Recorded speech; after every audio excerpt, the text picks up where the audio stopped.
रद्द करण्यात आली आहे। त्या 6 पोलीस स्टेशन अंतर्गत पुन्हा पूर्णवेळ संचारबंदी लागू करण्यात आली।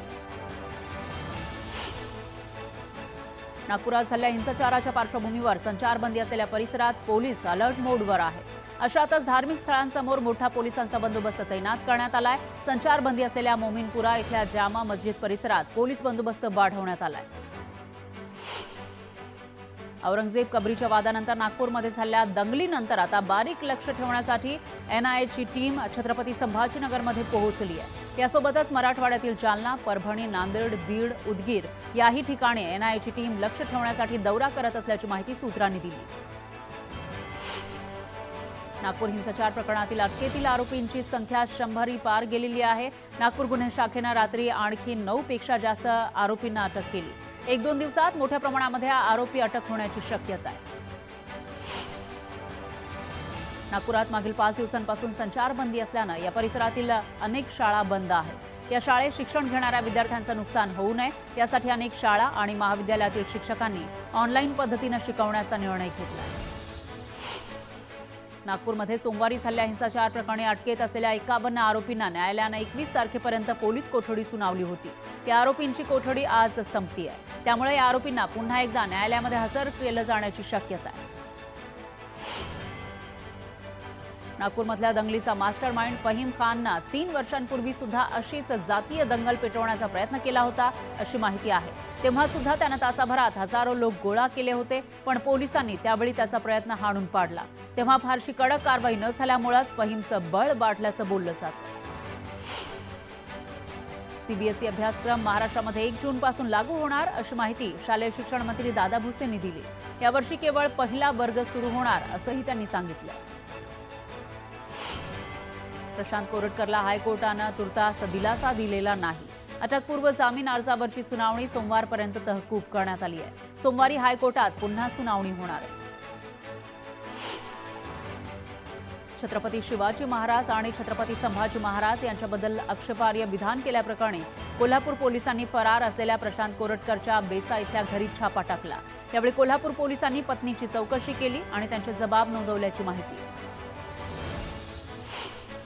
ग्रामविकास मंत्री जयकुमार गोरे यांच्यावर आरोप करणाऱ्या महिलेला खंडणी प्रकरणात अटक करण्यात आली आहे। सातारा पोलिसांनी ही कारवाई केली आहे। हे प्रकरण मिटवण्यासाठी 3 कोटी रुपयांची खंडणी मागितल्याचा आरोप तिच्यावर आहे। यामध्ये 1 कोटी खंडणीची रक्कम स्वीकारताना तिला अटक केल्याची माहिती आहे। मालेगाव बॉम्बस्फोटाशी माजी पोलीस आयुक्त परमबीर सिंग यांचं कनेक्शन समोर आलंय। तत्कालीन एटीएसचे अधिकारी मेहबूब मुजावर यांना परमबीर सिंग यांनी नागपूर इथून आरएसएसचे सरसंघचालक मोहन भागवत यांना मुंबईला घेऊन येण्याचे आदेश दिले होते अशी माहिती समोर आली आहे। सोमनाथ सूर्यवंशी मृत्यू प्रकरणाच्या चौकशीचा अहवाल आल्यानंतर सोमनाथ सूर्यवंशी यांच्या आईनं पहिली प्रतिक्रिया दिली। दोषींना लवकरात लवकर फाशी द्यावी अशी मागणी त्यांनी केली। नमो शेतकरी आणि लाडकी बहीण या दोन्ही शासकीय योजनांचा लाभ 8.25 लाख महिलांनी घेतल्याची माहिती आणि तंत्रज्ञान विभागानं केलेल्या तपासातून समोर आली आहे। त्यामुळे या महिलांना लाडकी बहीण योजनेतील वार्षिक 18,000 रुपयांऐवजी 6,000 रुपयेच मिळण्याची शक्यता आहे। हिंजवडीमध्ये बसला आग लागल्याचं पाहताच जीव धोक्यात घालून काकडे दाम्पत्य मदतीसाठी धावलं। जीवाच्या आकांतानं ओरडणाऱ्या बसमधील प्रवाशांना कसं वाचवता येईल याचा विचार करत संध्या आणि श्रीकांत यांनी आगीवर नियंत्रण मिळवण्याचा प्रयत्न केला। औरंगजेब कबर वाद प्रकरणी छत्रपती संभाजीनगर जिल्हाबंदी असतानाही जिल्ह्यामध्ये आल्यानं पदाधिकाऱ्याला पोलिसांनी नोटीस पाठवली आहे। जिल्हाबंदीचा प्रशासनाचा आदेश असतानाही आदेश धुडकावून पदाधिकारी जिल्ह्याच्या हद्दीत आला होता। कोपरगाव तालुक्यातील येसगाव इथं नगर मनमाड महामार्ग ओलांडताना एका भरधाव ट्रकच्या धडकेत बिबट्याचा मृत्यू झाला। याची माहिती मिळताच वन अधिकाऱ्यांनी बिबट्याचं शव ताब्यात घेतलं। यवतमाळच्या लोणी इथल्या प्राथमिक आरोग्य केंद्रातील वैद्यकीय अधिकाऱ्यांची मनमानी पाहायला मिळते। वैद्यकीय अधिकारी वेळेवर उपस्थित राहत नसल्यानं परिसरातील रुग्णांचे मोठे हाल होत आहेत। त्यामुळे रुग्णांच्या नातेवाईकांनी रोष व्यक्त केला। जळगावातील शिवसेनेच्या माजी उपसरपंचाची हत्या झाली आहे। यावेळी पालकमंत्री गुलाबराव पाटील यांनी जिल्हा शासकीय रुग्णालयात जात कोळी परिवाराची सांत्वनपर भेट घेतली। बुलढाणा तालुक्यातील पिंपळगाव सराई गावाजवळ हाजी हजरत अब्दुल रहमान उर्फ सैलानी बाबा यांची दर्गा आहे। सैलानी बाबांच्या यात्रेला नारळाच्या होळीनं सुरुवात केली जाते, तर शेकडो वर्षांची परंपरा अबाधित राखत भव्य मिरवणूक काढण्यात आली। हजारो भाविकांच्या उपस्थितीमध्ये दर्ग्यावर संदल चढवण्यात आला। छत्तीसगडमध्ये काल झालेल्या 2 वेगवेगळ्या चकमकीत 30 माओवादी ठार झाले। चकमकीमध्ये ठार झालेल्या 4 माओवाद्यांचे मृतदेह छोटा बेठिया पोलीस ठाण्यात आणण्यात आले। या मृत माओवाद्यांची ओळख पटवली जाणार आहे। वाशिमच्या मंगरुळपीर तालुक्यातील धोत्रा इथल्या अल्पभूधारक शेतकऱ्यानं पारंपरिक पिकांना फाटा देऊन बीजवाई कांद्याची लागवड केली। या प्रयोग यशस्वी झाल्यानं आता बीजवाई कांद्यातून चांगलं उत्पादन त्यांना मिळणार आहे। चिपळूणमध्ये बाजारपेठेतील एका बॅनरमुळे सर्वत्र चर्चा रंगल्यात। बॅनरद्वारे मटका जुगाराच्या विरोधात जनजागृती करण्यात आली आहे। मटका जुगार बंद करण्यासाठी अभियान राबवण्यात येत आहे। यावेळी मटका अड्ड्याची माहिती देणाऱ्यास रोख 5,000 रुपयांचं बक्षीस दिलं जाईल अशी घोषणा करण्यात आली आहे। थकीत वेतनसह विविध मागण्यांसाठी शासकीय गोदामातील हमाल कर्मचाऱ्यांनी आंदोलन केलं। 3 महिन्यांपासून जिल्ह्यातील 13 शासकीय गोदामातील हमालांचं वेतन थकलंय, त्यामुळे कर्मचाऱ्यांनी निदर्शनं केली। राज्य सरकारकडून नंदुरबार आणि शहादा नगरपालिकांसाठी प्राप्त झालेल्या मिनी रेस्क्यू टेंडर अग्निशमन वाहनांचं जिल्हाधिकाऱ्यांच्या हस्ते लोकार्पण करण्यात आलं। या वाहनामध्ये आग विझवण्यासोबत इतर अपघातग्रस्त ठिकाणी उपयोगात येणाऱ्या एकूण 30 प्रकारच्या साहित्यांचा समावेश आहे। आमदार सुनील शेळके यांनी विधानसभेत सुरक्षिततेचा मुद्दा उपस्थित केला। मावळमध्ये पर्यटनस्थळी तसंच ग्रामीण भागामध्ये सीसीटीव्ही बसवण्याची गरज आहे, अशी मागणी आमदार सुनील शेळकेंनी केली। उन्हाचा चटका वाढल्यानं लिंबाच्या आणि काकडीच्या दरात मोठी वाढ झाली आहे। किरकोळ बाजारामध्ये 1 लिंबू 13 ते 15 रुपयांना, तर काकडी जवळपास 50 ते 60 रुपये किलोनं विकली जाते। खासगी सावकाराच्या त्रासाला कंटाळून सटाण्यातील एका युवकानं आत्महत्या केली। आत्महत्या करण्याआधी या तरुणानं मोबाईलवर रेकॉर्डिंग केल्यानं पोलिसांनी 12 सावकारांवर गुन्हा दाखल केलाय। 8 आरोपींना अटक केली। रायगडमधील डॉक्टर बाबासाहेब आंबेडकर तंत्रशास्त्र विद्यापीठातील प्रकल्पग्रस्त कर्मचाऱ्यांनी आजपासून उपोषणाला सुरुवात केली। कंत्राटदार पद्धतीतून कायमस्वरूपी सेवेत सामावून घेण्याची मागणी उपोषणकर्त्यांनी केली आहे। चोपडा तालुक्यातील शेतकऱ्यांची पीक काढण्याची लगबग सुरू आहे, तर काही शेतकऱ्यांनी काढलेलं पीक मार्केटमध्ये विक्री करण्यात आलंय। शेतातील माल निघाल्यानं शेतकरी ट्रॅक्टरच्या सहाय्यानं इथं नांगरटी करताना पाहायला मिळत आहेत। विदर्भात आजपासून पावसाचा अंदाज वर्तवण्यात आला आहे। अमरावतीसह विदर्भात सकाळपासून ढगाळ वातावरण आहे, पण या अवकाळी पावसाचा गहू उत्पादक शेतकऱ्यांना फटका बसण्याची शक्यता आहे। नवी मुंबई आंतरराष्ट्रीय विमानतळ प्रकल्प बाधित शेतकऱ्यांना सिडकोनं 22.5% योजनेअंतर्गत 13 भूखंडांची सोडत काढत वाटप केली आहे। बेलापूरच्या सिडको भवनमध्ये हा कार्यक्रम झाला। उद्यान नगरी म्हणून ओळख असलेल्या नवी मुंबई पालिकेचा उद्यान विभाग सध्या आयुक्तांच्या रडारवर आलाय। करोडो रुपयांची हजारो झाडं लावून ती अस्तित्वातच नसल्याचं निदर्शनास आलंय, त्यामुळे आयुक्तांनी ठेकेदारांची करोडो रुपयांची बिलं थांबवली आहेत। नंदुरबारच्या नवापूर तालुक्यातील औद्योगिक वसाहतीमध्ये जाणाऱ्या रस्त्याच्या बांधकामावरून पुन्हा एकदा स्थानिक आणि प्रशासन यांच्यामध्ये संघर्ष पेटलाय। पोलीस बंदोबस्तात बळ वापरून प्रशासन बळजबरीनं रस्ता बांधत असल्याचा आरोप स्थानिकांनी केला। वाशिम कृषी उत्पन्न बाजार समितीमध्ये गव्हाच्या दरात 200 ते 400 रुपये प्रति क्विंटलची घसरण झाली। गव्हाला 2,350 ते 2,550 रुपये प्रति क्विंटल इतका दर मिळाला। पिंपरी चिंचवडमधील कबड्डी विभागातील धक्कादायक असा प्रकार समोर आला आहे। पोस्को केसमधील गुन्हा दाखल असलेल्या शिक्षकाची महिलांच्या कबड्डी प्रशिक्षकपदी नियुक्ती करण्यात आली। या घटनेमुळे संताप व्यक्त केला जातो। ताडोबा अंधारी व्याघ्र प्रकल्पाच्या ऑनलाईन सफारी बुकिंगमध्ये 16.5 कोटींचा अपहार केल्याप्रकरणी अभिषेक ठाकूर आणि रोहित ठाकूर यांची नागपूर आणि चंद्रपूरमधील 13.71 कोटींची संपत्ती ईडीनं जप्त केली आहे। या प्रकरणी वन विभाग आणि पोलीस स्वतंत्र तपास करत आहेत। काँग्रेसमधील फूट रोखण्यामध्ये प्रदेशाध्यक्षांकडून मोठ्या हालचाली सुरू आहेत। राज्यभरातील जवळपास 90 पदांवर नव्या युवकांना संधी देण्यात आली आहे। परभणी जिल्ह्यातील गंगाखेड, पूर्णा, पालम परिसरामध्ये सहकारी संस्थांच्या माध्यमातून बोगस आणि नियमबाह्य नोंदणी होत असल्याचा आरोप गंगाखेडचे आमदार रत्नाकर गुट्टे यांनी केला। यावर कारवाई करावी अशी मागणी त्यांनी सहकार मंत्र्यांकडे केली। मालेगावच्या रमजानपुरा भागात सायचिंग कारखान्याला भीषण आग लागली।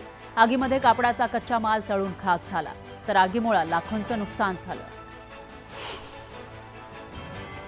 मावळ तालुक्यात सिंचन आणि पाण्याची तहान भागवणाऱ्या पवना धरणातील पाणीसाठा फक्त 49.31% आलाय।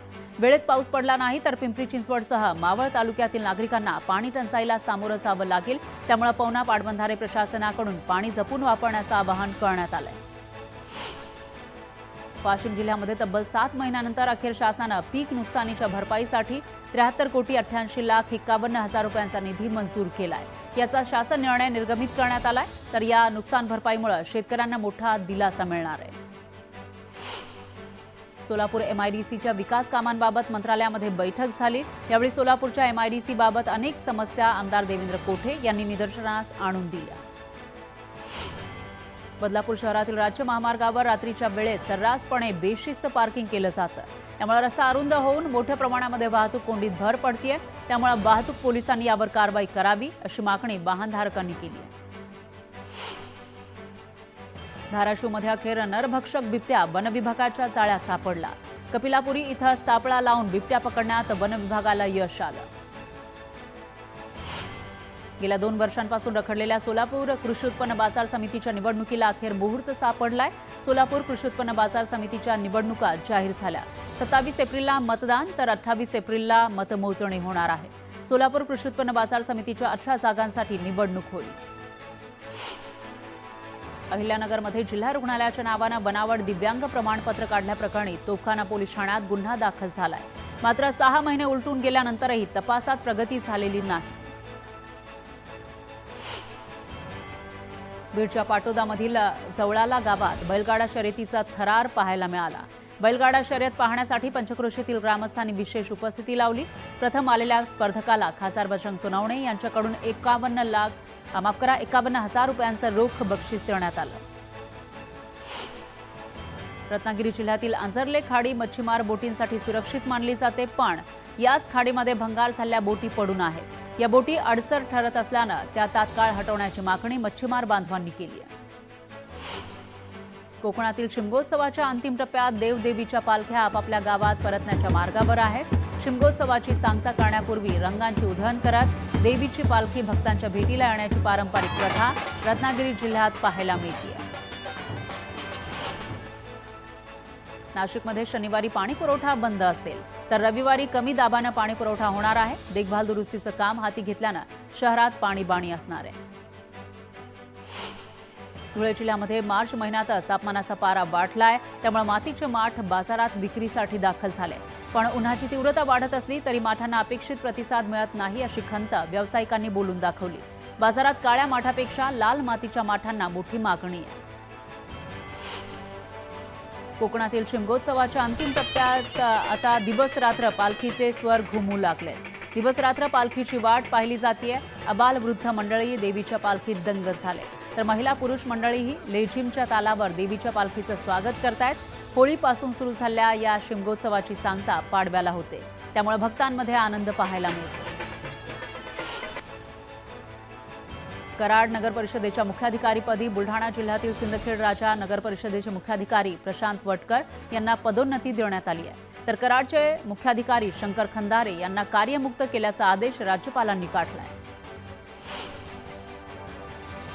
छत्रपती संभाजीनगर शहरात आधीच पाणी पुरवठ्यामध्ये अडचणी आहेत। 8व्या ते 10व्या दिवशी पाणी पुरवठा केला जातो, अशातच अनधिकृत नळ कनेक्शनमुळे पाणी कमी पडत आहे। त्यामुळे पालिकेच्या वतीने शहर परिसरात विशेष पथकाद्वारे अनधिकृत कनेक्शन शोधून त्यावर कारवाई करण्याची मोहीम राबवली जाते। धाराशिवमध्ये ज्या कंपनीमध्ये काम केलं त्या कंपनीमध्ये नोकरी गेल्यानंतर पैसे कमावण्यासाठी एका इंजिनियरनं चक्क कंपनीच्या मोबाईल टॉवरवरील डिव्हाइसची चोरी केली। स्थानिक गुन्हे शाखेच्या पथकानं या चोराला बीडमधून अटक केली। लोणावळ्यातील लोहगड किल्ल्याच्या पायथ्याशी झाडीत तरुणीचा मृतदेह सापडला। ही तरुणी 18 मार्चला लोहगडला गेली होती, पण परतताना तिचा कुठलाही मागोवा लागला नसल्यानं ग्रामीण पोलीस शोध घेत आहेत, तर पोलिसांना तिचा मृतदेह सापडला। दरम्यान नातेवाईकांच्या ताब्यात हा मृतदेह देण्यात आलाय, तर या तरुणीची आत्महत्या की घातपात याचा तपास पोलीस करतायत.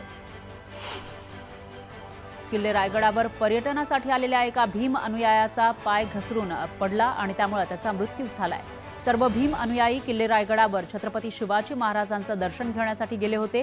त्यावेळेला यातील एक भीमराव घायवन यांचा पायऱ्या उतरताना अचानक पाय घसरला. त्यांच्या डोक्याला गंभीर दुखापत झाली, त्यामुळे उपचारादरम्यान त्यांचा मृत्यू झाला. आजपासून पुढील 2 ते 3 दिवस विदर्भासह मराठवाड्यात पावसाची शक्यता आहे. हवामान विभागाच्या अंदाजानुसार बुलढाणा, अकोला, वाशिम, अमरावती आणि नागपूर या जिल्ह्यांसह मराठवाड्यातील हिंगोली, परभणी आणि नांदेड जिल्ह्याला येलो अलर्ट आहे. राज्यात यंदाच्या वर्षी 18 मार्च 2025 रोजीपर्यंत कॉटन कॉर्पोरेशन ऑफ इंडियाच्या माध्यमातून 44 लाख क्विंटल कापसाची खरेदी पूर्ण झाली आहे. सीसीआय अंतर्गत हमी भावानं कापूस विक्री करण्यासाठी 15 मार्चपर्यंत शेतकऱ्यांना मुदत होती. त्यानंतर 18 मार्च अखेरपर्यंत ही कापसाची खरेदी झाली.